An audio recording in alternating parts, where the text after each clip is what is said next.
সদা সর্বদা যারা সব সময় ইস্তেগফার পড়বে, আল্লাহর পক্ষ থেকে কোনো আযাব গজব তাদের উপর পাকড়াও হবে না।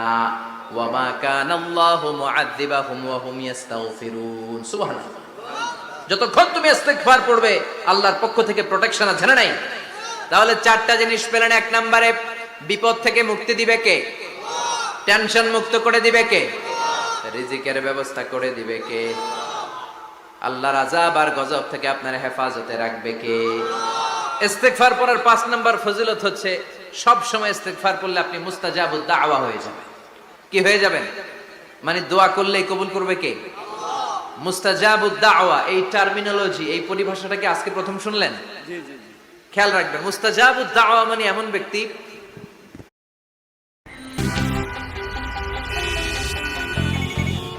হ্যাঁ আসছে। নতুন দিনের ডাক এসেছে আধার পেরিয়ে,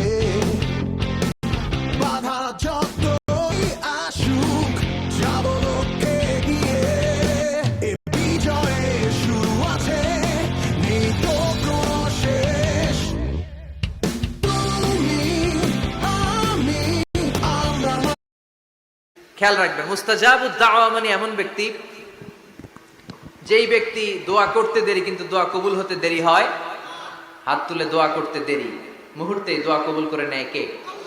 আপনি যদি সব সময় ইস্তেগফারের আমলটা করেন, আপনারে মুস্তাজাবুদ দাওয়া বানিয়ে ফেলবে কে? সালাম ফেরানোর পরে কি পড়বেন? নাকি দোয়া করার জন্য পাগল হয়ে যাবেন? আল্লাহুম্মা আমিন ইয়া আরহামার রাহিমিন, আছে না নাই?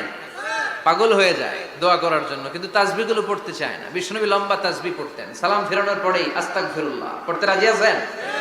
আবার বিশ্বনবী বললেন, যে ব্যক্তি পড়বে আস্তাগফিরুল্লাহ আল্লাযী লা ইলাহা ইল্লা হুয়াল হাইয়ুল কাইয়্যুম ওয়া আতুবু ইলাইহি, যুদ্ধের ময়দান থেকে যদি কেউ পালিয়ে যায় তার কোনো মাফ নাই।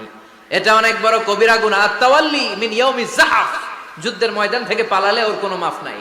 বিশ্বনবী বলেন, যুদ্ধের ময়দান থেকে পালিয়ে এসেছে কোন মুসলিম সৈনিক, সেও যদি এই আস্তাগফিরুল্লাহ আল্লাযী লা ইলাহা ইল্লা হুয়াল হাইয়ুল কাইয়্যুম ওয়া আতুবু ইলাইহি মন থেকে পড়ে, তার জীবনের গুনাহ আল্লাহ মাফ করে দিবে। আবার সাইয়েদনা আবু বকর, সহিহ বুখারীর বর্ণনা, বিশ্বনবীরে বললেন, ইয়া রাসূলুল্লাহ আল্লিমনি দুআআন আদউ বিহি ফি সালাতি। ও নবী, আপনি আমারে এমন একটা দোয়া শিক্ষা দেন যেই দোয়াটা আমি নামাজের মধ্যে করব। বিশ্বনবী বললেন, তুমি নামাজের মধ্যে পড়ো, আল্লাহুম্মা ইন্নী যালামতু নাফসি যুলমান কাসীরা ওয়া লা ইয়াগফিরুয যুনুবা ইল্লা আনতা ফাগফিরলি মাগফিরাতাম মিন ইনদিকা ইন্নাকা আনতাল গফুরুর রহিম। সুবহানাল্লাহ। এটার আমরা বলি দোয়া মাসুরা, এটাও একটা ইস্তেগফার। যেখানেই ক্ষমা চাওয়ার কথা আছে ওইটাই ইস্তেগফার। বুঝতে পেরেছেন? আল্লাহুম্মা ইন্নী যালামতু নাফসি, ও আল্লাহ অনেক জুলুম করেছি, যুলমান কাসীরা, জুলুমের শেষ নাই। ওয়ালা ইয়াগফিরুয যুনুবা ইল্লা আনতা, আপনি ছাড়া এই জুলুম আর পাপ ক্ষমা করার কেউ নাই। ফাগফিরলি মাগফিরাতাম মিন ইনদিক, নিজ গুণে আমার গুনাহ ক্ষমা করে দে। ওয়ালা ইয়াগফিরুয যুনুবা ইল্লা আনতা, আপনি ছাড়া গুনাহ ক্ষমা করার দ্বিতীয় কেউ নাই। আমাদের পাপ ক্ষমা করার আর কোন সত্তা আছে? চিল্লায় বলেন, আছে? আবার বিশ্বনবী বললেন, যত ইস্তেগফার আছে সব ইস্তেগফারের সেরা সর্বশ্রেষ্ঠ ইস্তেগফারের নাম সাইয়্যিদুল ইস্তেগফার। কি নাম? সহিহ বুখারীর বর্ণনা, শাদ্দাদ ইবনে আউস রাদিয়াল্লাহু তাআলা আনহু বর্ণনা করে বলেন, কেউ যদি দিনের বেলা একবার সাইয়্যিদুল ইস্তেগফার পড়ে, ওই দিন যদি লোকটার মৃত্যু হয়ে যায়, মুহূর্তের মধ্যে লোকটারে জান্নাতি ঘোষণা দিয়ে দিবে কে? রাত্রি বেলা যদি কেউ সাইয়্যিদুল ইস্তেগফার একবার পড়ে, ওই রাতে ইন্তেকাল হলে তার জীবনের সব গুনাহ মাফ করে দিয়ে ওই লোকটারেও জান্নাতি করে দিবে কে?